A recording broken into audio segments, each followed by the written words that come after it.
welcome to another episode of Radio C, a weekly show dissecting news highlights in and around the American University in Cairo, brought to you by The Caravan.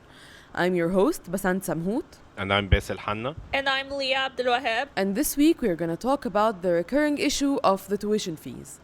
The university announced a tuition fees increase last February. More recently, there's been a petition circulated around by the SU that has so far amassed 1,600 signatures, trying to either halt the increase or find common ground and compromises with the university to relieve the financial stress off of students. In order to find out more, Bassel interviewed representatives from the SU, Malak el Menyawi, the political representation chair, and the associate chairs, Yehia, Shaheen, and Bassel Rezk, while I interviewed AUC's chief financial officer, Amir Habib. Now, before we get into the details, please note that since our interview, the SU representatives may have met with the CFO themselves. We reached out to see if they had any further comments after the meeting, to which they had nothing further to add.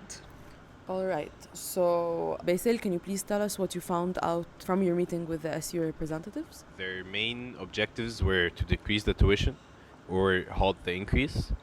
And if that's not possible, be transparent with us. And that was the main takeaway from that interview. All they want is for the university to explicitly state where the tuition is going. From our interview with the CFO, we have found out that although in US dollar terms the tuition has increased by 11%, when we take into account the exchange rate, it comes down to just 6%. Regardless of whether this increases by 11% or 6%, we need to ask, is this increase justifiable? Okay, and in order to address this concern, we need to go back to the beginning.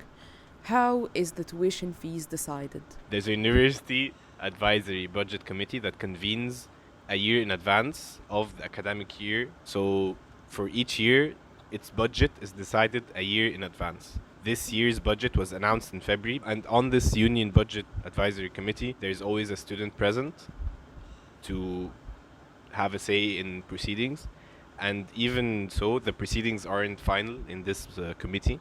The result that comes out of that committee meeting is posed to the Board of Trustees, and it's either accepted or denied. In addition, that it has come to our attention from the CFO that there's a lack of consistency with the students that come to these kinds of meetings. So usually there's one student representative, and sometimes it's not the same student within every meeting. Students sometimes fail to catch each other up to speed. There is a lack of consistency which can derail the course or the speed in which these things are decided. And also, it's not only about the lack of consistency. It's also for this specific tuition increase or this budget plan, there was a fallout in logistics where the student representative wasn't attending these meetings from the get-go. But according to the CFO, as soon as they found out about this, they tried to rectify it as much as they could and got a student representative and got them caught up to speed. As we've mentioned, the budget is decided on a yearly basis or a year in advance, which some might say, and even the CFO himself said, that it is not the best in terms of long-term planning, and it's not necessarily the most strategic approach, which is something that the university is also trying to rectify. Have you guys heard about the standing committee? I've briefly heard about it, but I don't really understand what's going on there. I understand there's no one on it from the administration. But what's the point of that? All right, so when I've spoken to the CFO, the standing committee is still something that's in the works, and it's meant to be headed by the economics faculty, Samhout, with the Parents Association, with faculty, with students and staff members that can then put on a long-term strategic plan for the university's budget, whereas instead of the budget committee deciding everything year by year, this committee can propose a 3-year budget. So whatever the standing committee decides upon, is it also subject to agreement by the Board of Trustees? anything that's related to the budget is subject to agreement by the Board of Trustees. I think what's going to happen is at some point the Standing Committee and the Budget Committee will have to come together and kind of negotiate agreements, etc., and then they will present their findings to the Board of Trustees, who will then accept or reject these proposals. Okay, so as far as I know, this committee will not include any members of the administration, and that is to prevent any sort of sensitivities while discussing finances. But the elephant is still in the room. We still haven't answered the question, is the increase in tuition fees justifiable? Well, the tuition that is paid by the student, according to the CFO, only covers around 60% of the university's expenses. The remaining 40 or something percent is gathered through endowment and grants, and most importantly, fundraising. Because of the coronavirus, the university hasn't been able to do fundraising events, which cut the budget down by millions and millions.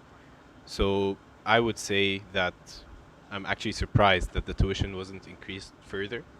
I know this is a controversial thing to say in the climate we're in, but it's what I believe. Because the university has a track record of increasing tuition whenever they're in trouble. But in these circumstances, they elected not to put a burden on the student body, and they actually increased financial aid by 13%. Okay, so to go off of what Bassel said and further clarify it, with the coronavirus, the university has not been able to reach a certain target of fundraising that they were expecting to have in order for this budget to go smoothly. They tried to not touch the tuition fees and work around the budget without coming near the tuition fees or increasing the tuition fees further than the increase that they had already announced. In order to further help the students, they have increased the financial aid availability, and in a statement released by the SU on the 10th of September, the financial aid is now reopening, and you can also file for reconsideration if the financial aid you've received is not enough. According to the administration, no student will be left behind. So even if you apply for financial aid and get rejected, you can still apply for financial aid appeal with the appropriate documents, and we'll see what they can do. But according to them, AUC has a policy that dictates that no currently enrolled student will be left behind. And also within the student union proposal, they proposed an emergency grant. So is this emergency grant going to be implemented for this semester? So this emergency grant will not be implemented this semester, since nothing that is economically catastrophic has happened this semester. So the CFO says that there's no need to implement an emergency grant. Also, the CFO, Amir Habib, he reiterated that the emergency grant is always an option, and if you have dire circumstances in terms of finances and you need more financial aid, he says that their emails are always open and receptive to these kinds of emails, and no student, again, will be left behind, according to him and the administration. So we've heard the SU's demands, and we've heard the response from the administration. Is there enough transparency? Is the increase justifiable? This is not something that we can speak on, but we've presented you with the facts, and you have your opinion and judgments to say from there, and please do share them with us in the comments. And that brings our episode to an end. I'd like to thank Amir Habib, the CFO, for all the information that he has given us, as well as the SU representatives, Malak el Menyawi, Yehia, Shaheen, and Bassel Rezk, for sharing all of their grievances with us in the show. I'd also like to thank Bassel and Leah for their outstanding work for this episode. Radio C is brought to you by The Caravan. Visit us at auccaravan.com for more news stories. Tell us what you think in the comments, and don't forget to like and share the episode. Tune in next week for the latest news. Thanks for listening.